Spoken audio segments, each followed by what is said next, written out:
말과 타이밍이라는 것이 정치인데 거기서 말을 탄압한다.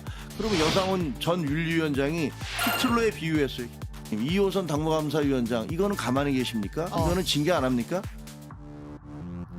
국민의힘 내부 갈등, 김종혁 중징계 권고 결정 이후 극단으로 치닫고 있습니다. 전직 윤리위원장이 나서서 당무위 결정을 에둘러 비판했지만 상대를 향한 과격한 발언은 멈출 기미가 없는데요.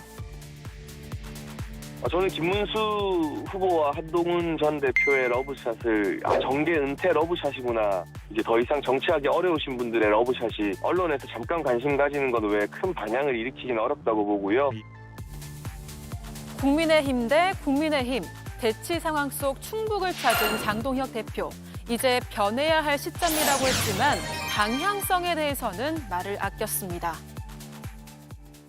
네, 변해야 할 시점이다. 장동혁 대표가 오늘 지방 일정 중에 밝힌 내용인데 이 표현의 의미가 무엇인지 잠시 후에 분석을 해보겠습니다. 그 전에 장 대표가 국민의힘이 새롭게 태어나기 위해서 당명을 바꿀 의향이 있다 이런 취지로 말한 바가 있습니다. 김진욱 의원님, 상대당이지만 당명 교체로 지금의 어떤 장 대표에 대한 비판이 해소가 될까요? 저는 해소되기 어렵다고 봅니다. 간판 바꿔달고 똑같은 윤호개인 정치 팔면 그거 양두구육 아닙니까? 지금 그 장동혁 대표가 갑자기 본인이 이제까지 해왔던 기조를 급변침해서 바꿔낼 수 있을까? 저는 사실상 그거 불가능하다고 보고요. 우리 일반 사람들도 개명할 수 있습니다. 그런데 개명하더라도 주민등록번호는 그대로 남는 거 아닙니까? 완전한 다른 사람이 되기 위해서는 환골 탈퇴해야 되는데 지금의 국민의힘이 과연 그런 환골 탈퇴를 할 준비가 되었는가라는 측면에서 봤을 때 전혀 그렇지 않을 거라고 보여지고 장동혁 대표가 지금 당대표의 지위에 있을 수 있는 그 저간에 뒷받침되는 세력들은 결국은 윤어게인과 아스팔트 우파 세력들을 중심으로 형성되어 있는데 장동혁 대표가 갑자기 그분들과 절연하고 윤석열 전 대통령과 절연하고 그리고 새로운 중도를 향해서 나아갈 수 있다? 저는 그렇게 보지 않습니다. 굉장히 회의적이라고 봅니다. 국민의힘의 당명 변천사를 최근 것만 좀 추려봤습니다. 새누리당이 있었고요. 자유한국당이 있었고요. 미래통합당 그리고 지금 국민의힘입니다. 그리고 그때그때마다 바꿔야 하는 이유가 있었습니다. 도화선이 있었습니다. 김영 의원님, 아마 이번에 바꾼다면 지방선거를 앞두고 바꾸게 될 텐데 도움이 될까요? 제가 국민의힘의 홈페이지를 보면요. 지금 국민의힘의 기원을 한나라당으로 규정하고 있거든요. 제가 한나라당에서 배출한 대통령실에서 근무했으니까 저희 당이 당명 바꾼 걸 다 직접 목격을 했었습니다. 그런데 저희 당이 당명을 바꾸는 것을 성공으로 규정할 때 공직선거 승리로 봤었을 때는 새누리당과 국민의힘으로 바꿨을 때 승리했다고 볼 수 있거든요. 그런데 그걸 바꿨을 때 전제 조건이 있습니다. 우선 첫 번째는 리더가 국민들에게 그리고 당원들에게 지지도 받고 엄청난 권위를 가지고 있을 때입니다. 한나라당에서 새누리당으로 바뀔 때는 박근혜 대표가 있었고 미래통합당에서 국민의힘으로 바뀔 때는 김종인 위원장이 있었습니다. 두 분 다 국민의힘 내부에서 충분히 권위를 인정받았었죠. 그리고 더 나아가서 명분도 있어야 됩니다. 한나라당에서 새누리당 바꿀 때는 14년 3개월 만에 바뀌었거든요. 너무 오래됐었고 쇄신이 필요하다는 목소리가 있었고 또 나아가서는 새누리당에서 국민의힘으로 바뀔 때는 김종인 위원장이 5.18 묘지에 참배하면서 그리고 무릎을 꿇으면서 사과하면서 어느 정도 명분을 쌓았습니다. 또 마지막 한 가지는 혁신적인 완전 파격적인 외부 변화가 있어야 되는 겁니다. 저희가 새누리당으로 바뀔 때 빨간색을 저희 당 색깔로 썼거든요. 사실상 보수 진영에서 빨간색은 터부시 되던 색깔이었는데 그런 파격적인 변화가 있었고 미래통합당에서 국민의힘에 바뀔 때는 그때까지는 통상적으로 정당이 무슨 당으로라는 당명을 많이 썼는데 국민의힘이라는 당이라는 당이 빠진 첫 시도였었거든요. 그런 파격적인 변화가 있었을 때 성공할 수 있는데 지금 국민의힘에서 추진하고 있는 당명 변경에서 과연 그러한 모습이 있는지 저는 국민의힘 소속이지만 의구심이 듭니다. 그렇기 때문에 국민의힘 당명을 바꾼다고 해서 지방선거에 유리하게 작용할 것 같지는 저는 객관적으로 말씀드려서 그렇지 않다고 봅니다. 지금 국민의힘 패널 두 분께 그러니까 바꾸긴 바꾼답니까? 뭐 구체적인 논의가 있는 거예요 지금? 그런 이야기는 나오고 있는 예. 것으로 보이는데요. 저는 지금 상황에서 당명을 바꾸는 것이 과연 득이 될지 의문입니다. 예. 얼굴에 점을 찍는다고 해도 결국 똑같은 장서이거든요.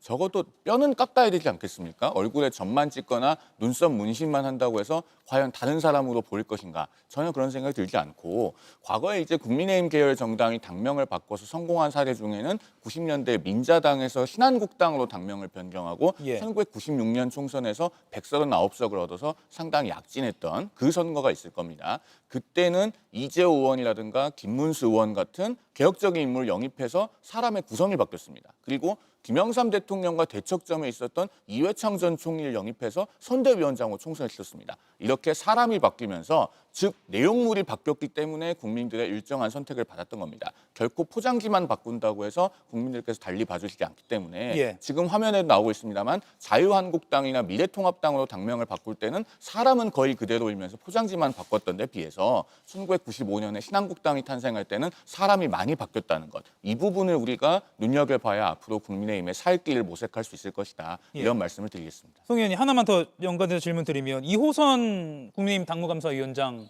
뭐 장해찬 여의도연구원 부원장 발언이 거세요. 그러니까 당명을 바꾸겠다 정도의 지금 뭔가 변화의 기류와는 좀 역행하는 것 같거든요. 그러니까 지금 이호선 위원장이 하고 있는 말들은 예. 옳지도 않고 당에 득이 되지도 않습니다. 지금 화면에 보면은 뭐 악에 대한 분명한 응답, 불의에 대해서는 안 하니만 못한 대가 이렇게 응징을 강조한 말들을 계속하고 있죠. 그리고 이번 주에 특히나 들이받는 소는 돌로 쳐 죽을 것이고 그 임자도 죽일 것이다 라고 하는 매우 섬뜩한 말을 했습니다. 이건 국민들에게 두 가지 의미를 줍니다. 첫째, 국민의힘이라고 하는 당이 민주적인 공당이 아니고 말을 탄압하는 정당이구나. 말할 자유가 없는 정당이구나 라고 하는 걸 보여줍니다. 그런 점에서 일단 그 자체로 잘못됐습니다. 두 번째로 이런 말들을 당에서 책임 있는 사람들이 공개적으로 하게 되면 국민들께서 당에 들어오고 싶지 않을 겁니다. 우리 국민들은 사실 바깥에서도 얼마든지 정치에 관해서 많은 말들을 할 수 있거든요. 예. 그럼에도 불구하고 입당을 하는 것은 내가 어떤 공직선거에 출마한다는 정치 행위를 구체적으로 하기 위한 것 이전에도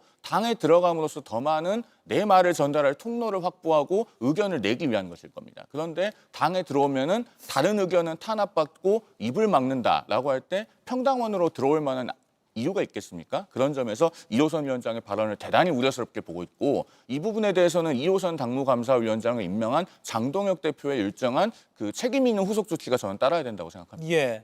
벌써 지금 유튜브 댓글도 제가 틈틈이 확인하고 있는데 이러이러한 당 이름으로 바꿔라라고 추천 댓글도 올라오고 있습니다. 김준욱 의원님, 한동훈 전 대표와 김문수 전 장관의 러브샷도 계속해서 정치권에서 떠들썩합니다. 보배라고 한동훈 전 대표를 추켜 세우기도 했는데 어떻게 보세요, 이 영향력?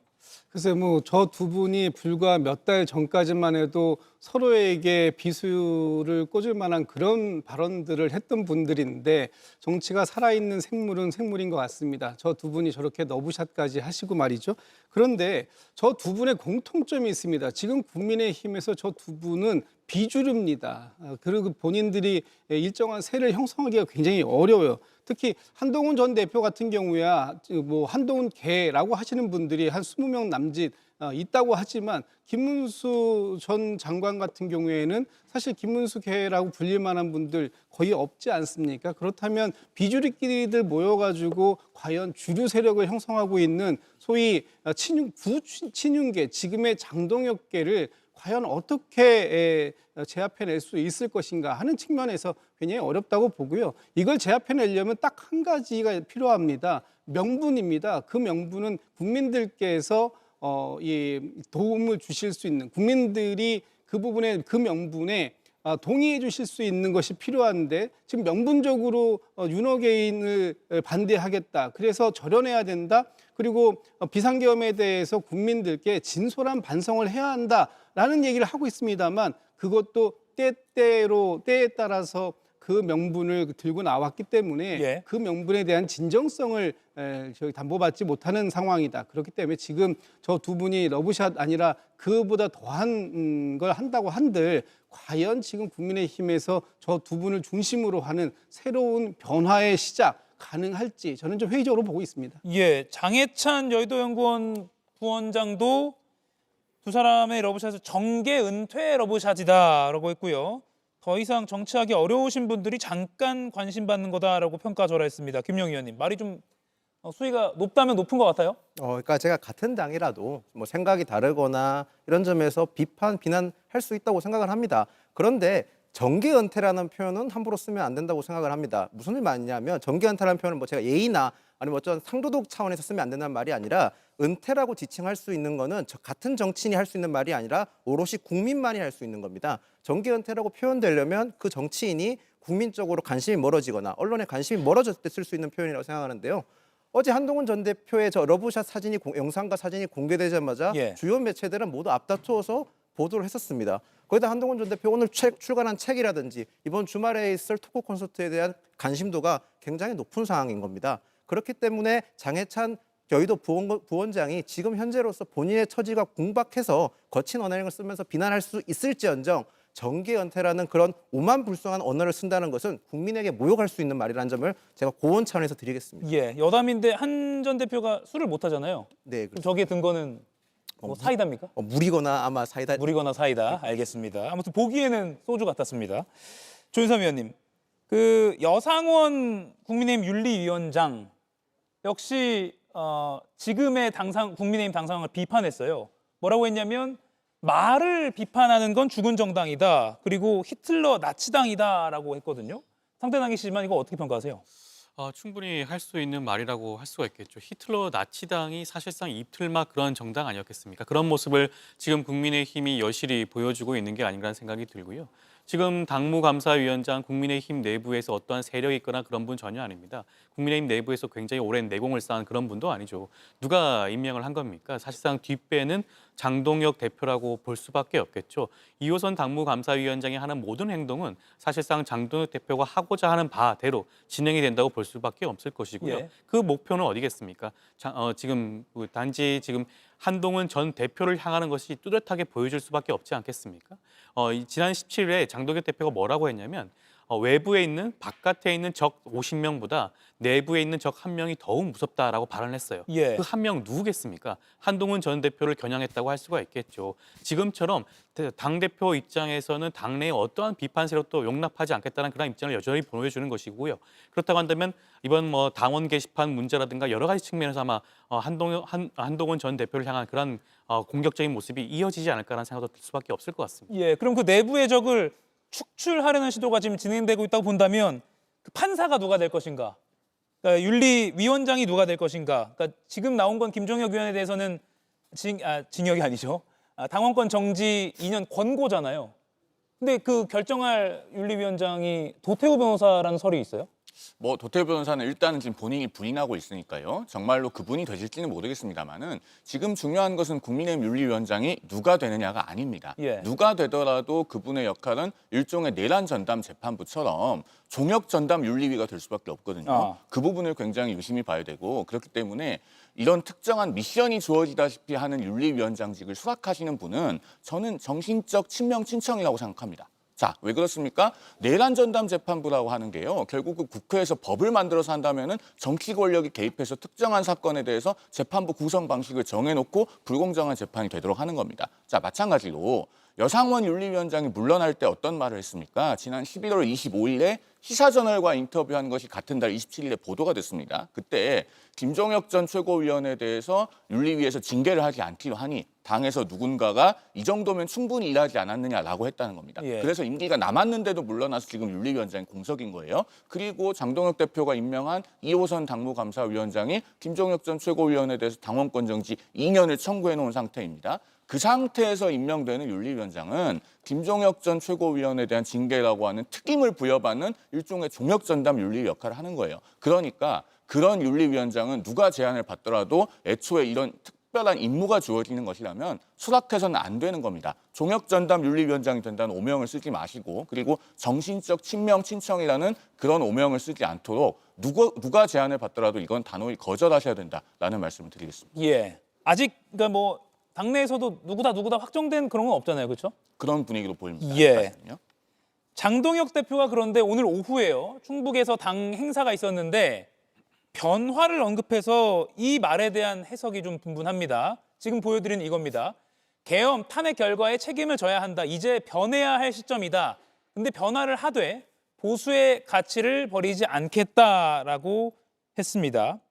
김진욱 위원님, 어느 수준으로의 변화를 말하는 걸까요? 또는 지금 기조를 바꾸겠다는 걸까요? 어떻게 보세요? 글쎄요, 뭐 이제 앞으로 저 말이 어떤 이제 실천력을 가지고 행동으로 옮겨지느냐를 좀 지켜봐야 될 것 같습니다. 그런데 이게 오늘부터 이제부터 변화를 해야 한다라고 얘기했을 때 이 시점이라는 것이 칼로 두부 자르듯이 바로 그렇게 변화가 이루어지는 겁니까? 그냥 오늘부터 외연 확장이라고 얘기하는 순간 외연이 확장되는 것입니까? 결과적으로 그렇게 하기 위한 여러 가지 행동들이 뒷받침이 안 되는 상태에서 입으로 아무리 구호를 외친다 한들 예. 실질적인 변화가 없기 때문에 그것에 대한 진정성 이런 부분들을 국민들께 보여줄 수 없을 것 같다라는 생각이 들고요. 지금 좀 전에 말씀 주신 것처럼 변화는 하되 보수의 가치를 버리지 않겠다. 굉장히 좋은 얘기예요. 그러나 지금 국민의힘에서 무엇을 버려야 되고 무엇을 새롭게 취해야 하는지 답은 이미 나와 있지 않습니까? 윤석열 전 대통령과의 절연 이 부분에 대해서 지난 1년 동안도 해오지 못했는데 예. 갑자기 우리는 이제 끊겠습니다. 그동안 윤석열 전 대통령은 우리 당원 아닙니다 라는 얘기 1년 내내 반복해 왔어요. 그러나 지금 행동으로 봤을 때 윤 어게인을 그대로 지속해 가는 것 이것이 지금 국민의힘의 모습이라면 환골탈태 이것은 뭐 언감생신이지 않을까 싶습니다. 예. 오후에 이 발언이 나오고 많은 기사에서 장동혁 변화해야 한다 이런 식으로 코테이션이 따옴표가 달려서 보도가 됐는데 그것만 보면 뭔가 입장을 선회한 거다, 바꿨다라고 볼 수 있는데 더 실제 말을 보면 자유를 지키기 위한 싸움을 위한 변화 이런 식으로 해서 지금의 어떤 가치를 지키려고 하는 것인가, 기조를 유지하려는 것인가 이런 궁금증도 듭니다. 김민영 의원님, 지금 당내에서는 이 발언 어떻게 보고 있어요? 일단 뭐 당내에서는 지방선거를 앞두고 어쨌든 변화하는 목소리를 내겠다고 해서 긍정적으로 보는 목소리도 분명히 있습니다. 그런데 저는 장동혁 대표가 지금까지 해놓은 말이 너무나 많기 때문에 그 변화의 강도가 더 빨라야 되고 더 강해야 된다는 겁니다. 아까 보수의 가치에서 얘기했는데 그 보수의 가치가 강성 지지층에만 국한된 보수의 가치가 아니라 진짜 우리 사회에 있는 보수 전반적인 가치를 다 존중하는 변화로 가야 된다고 생각을 하거든요. 아까 김진욱 위원장님께서 환골탈태해야 된다고 말씀하셨는데 예. 언감생신이라고 말씀하셨는데 저는 진짜 국민의힘이 환골탈태해야만 이 지방선거에서 이길 수 있다고 봅니다. 장동혁 대표가 지금 장동혁 대표 지도부에 가까운 사람들이나 또는 장동혁 대표가 인선한 사람들의 메시지 역시도 너무 거칠지 않습니까? 그리고 특정 강성 지지층의 목소리만 대변하는데 이걸로는 절대로 지방선거 이길 수 없다고 생각을 합니다. 변해야 된다고 분명히 본인 입으로 언급하셨던 만큼 그 변화의 시작과 그리고 강도가 생각하는 것 상상 이상으로 더 강하기를 조심스럽게 기원해 보입니다. 예. 그리고 또 장 대표가 당대표가 잘못한 게 있다면 손가락질 아닌 부족함을 메워줘야 한다. 하나로 뭉쳐서 힘 보태줘야 한다라고 했습니다. 송 의원님. 이건 친한계를 겨냥한 말일까요? 글쎄요. 한동훈 전 대표는 사실 장동혁 대표에 대한 직접적인 비판을 언론 인터뷰에서는 일관되게 자제하고 있거든요. 그리고 지금 장동혁 대표가 처해 있는 상황은요. 친한계가 됐든 당내의 어떤 다른 특정한 그룹이 되었든 당내에서 장동혁 대표에게 힘을 실어주지 않아서 생긴 것이 아닙니다. 자, 이번 주 한 주 동안 10대 일간지들이 장동혁 대표에 대해서 뭐라고 보도했는지 한번 볼까요? 동아일보의 천광함 논설주간이 이번 주 월요일에 김영 칼럼으로 포문을 열었죠. 장동혁은 다 계획이 있구나라고 하는 제목의 칼럼이었습니다. 예. 계엄 1년이 넘도록 아직도 계엄 옹호와 윤 어게인의 늪에서 헤매고 있는 장동혁 대표의 계획은 보수 자폭 계획 이상도 이하도 아니다. 더 늦기 전에 브레이크를 걸지 않으면 안 된다라고 했어요. 그 이후로 주요 일간지들이 이번 주에 사설을 뭐라고 썼는지 제가 제목만 좀 읽어드리면 조선일보 윤 어게인 달려가는 국힘 당 존립 위기 맞을 것. 한국일보 당 지지율 바닥인데 개파 찍어내기 골몰하는 국민의힘. 국민일보 국힘 토론에 쏟아진 혁신 주문 또 외면하면 희망이 없다. 서울신문 요지부동 민심과 정확히 거꾸로 가는 장동혁의 국힘. 문화일보 당내 언로도 틀어막는 국힘 지도부와 더 싸늘해진 민심. 세계일보 친윤 인사 전면 배치 중도 확장 노력 않는 장 대표. 예. 한겨레 김종혁 중징계 국힘 윤 어게인 아니면 다 입틀막인가. 경향신문 국민이 바라는 길과 반대로 가는 장동혁 국민의힘. 마지막으로 중앙일보 당내 비판의 입틀막 국민의힘 여당 비판의 자격이 있나. 이게 지금 10대 주요 일간지가 쓴 사설 제목들입니다. 이게 지금 민심의 현 주소입니다. 장동혁 대표가 당내의 어떤 특정한 인물이나 집단의 탓을 하기 이전에 외부의 여론이 어떤지 좀 객관적으로 상황을 보시기 바랍니다. 예, 뭐 특정 당내 내홍이 아니더라도 제3자가 봐도 좀 비판받을 상황이다라고 진단해 주셨어요. 조윤선 위원님, 그럼 오늘의 이 충북에서의 장동혁 대표의 발언, 중도층 외연 확장을 위한 발언이다라고 가정을 한다면 얼마나 호응을 할까요, 여론이? 일단 말보다 행동이 중요하다고 할 수가 있겠죠. 예. 장동혁 대표가 어떻게 보면 지난 계엄과 탄핵에 대해서 책임지는 모습을 보여주겠다고 했습니다. 그 책임지는 모습을 어떻게 보여주느냐에 따라서 뭐 중도층의 그런 향배가 정해질 수 있는 그런 부분도 분명히 있겠죠. 그렇지만 과연 장동혁 대표 이번 발언이 진정성이 있는 건지 한번 따져봐야겠죠. 앞서도 말씀하셨지만 지금 지방선거를 앞두고 분위기가 굉장히 안 좋은 상황 아니겠습니까? 국민의힘 관련된 각종 여론조사 결과가 나쁜 상태고 답보되고 있는 그런 상태이기도 하죠. 이것을 타개하기 위한 하나의 그냥 정치적 선거공학적 목표로 목적성을 가지고 이런 발언을 했다고 한다면 아마 중도층이 그런 부분들을 다 캐치하고 알고 있을 수밖에 없을 겁니다. 지금까지 취임하고 난 다음 넉 달 동안 어떠한 모습을 보였습니까? 전혀 변화하지 않은 모습 그대로 보여줬죠. 극우 세력과 연대하고 윤석열 전 대통령 그리고 윤호경 세력과 함께하는 모습 지금까지 꾸준히 보여줬습니다. 예. 이번 발언이 얼마나 진정성을 가질 수 있는지는 앞으로의 모습에 달려있지 않을까 싶습니다. 예. 그리고요, 여야 할 것 없이 정치권이 새롭게 주목하는 이슈가 있습니다. 대전과 충남을 통합하는 구상이 대통령의 입에서도 공식적으로 나왔습니다. 대전 충청 통합이 과밀화 해법 또 균형 성장 물꼬를 트는 역할을 할 수 있을 것이다라고 했고요. 이렇게 되면 경기도 1,300만 명 인구고요. 그다음 서울 그리고 대전 충남이 357만 명으로 부산보다 더 큰 지역이 되는 겁니다. 지금 보고 계시는 부산이 지금 4위로 밀려나게 되는 것이죠. 지역별 경제 규모를 보면요. 광역별로 따졌을 때 그렇습니다. 사실 그런데 국민의힘이 이걸 먼저 제안을 했거든요. 송원석 국민의힘 원내대표의 반응 한번 들어보시죠. 대전 충남 통합 부분은 이미 우리 당 의원님들을 중심으로 40여 명이 이미 10월 달에 법안을 발의한 바가 있습니다. 대통령실에서는 야권 중심으로 국민의힘 중심으로 이 이슈가 전개가 되는 것이 좀 부러웠던지 물타기용으로 아마 대통령이 직접 이 이슈를 제기한 것이 아닌가 그런 의도가 다분히 숨어 있다고 생각을 합니다. 예, 그러니까 지금 여야가 필요하다라는 대전과 충남을 통합하는 것에 대해서는 일단 기본적으로 찬성하는 것 같습니다. 송영훈 의원님, 국민의힘은 이슈를 좀 빼앗겼다고 생각하는 걸까요?